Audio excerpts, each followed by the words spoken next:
আসসালামু আলাইকুম রহমতুল্লাহ বরকাত। প্রিয় দেশ ও দেশের বাইরে থেকে যারা আমার ভিডিওটি দেখতেছেন সবাইকে আন্তরিক শুভেচ্ছা ও অভিনন্দনে শুরু করছি। মুফতি নুমানী সাহেব একটা পোস্ট করেছে, শহীদের কাফেলার ভণ্ড একজন। তো পোস্টটা কি করেছেন, কার বিরুদ্ধে করেছেন, কাকে সমালোচনা করেছেন চলুন আমরা শুনি। জাতীয় মসজিদের খতিব আব্দুল মালেক সাহেব একজন বরেণ্য আলেম, কোনো সন্দেহ নাই। বাটপাটরা জানে যে উনি বড় আলেম, এটা বিশ্বিক স্বীকার করে।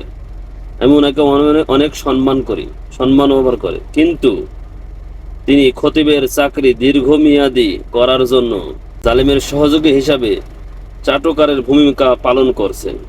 কত বড় বাটপার দেখছেন, এই বাটপার কত বড় মিথ্যাচার করছে দেখছেন স্ক্রিনে। এই চাটুকাররা যখন বিএনপির সাথে ছিল তখন কোনো সমস্যা ছিল না। আরো লেখছেন, অন্যায়ের প্রতিবাদ না করাটাই চাটুকারিতা। কিভাবে চাটুকারি করলো? তারেক রহমানের মাথায় টুপি পরা দিছে, এই জন্য আপনাদের জ্বলতেছে, এটা চাটুকারি হয় কোনোদিন? এই হইল শহীদি কাফেলার ভণ্ড জামাতির লোকের অবস্থা। এটা থেকে বিরত থাকুন। সবাই ভিডিওটা বেশি বেশি শেয়ার করে দেবেন। সবাই ভালো থাকবেন। আল্লাহ হাফেজ।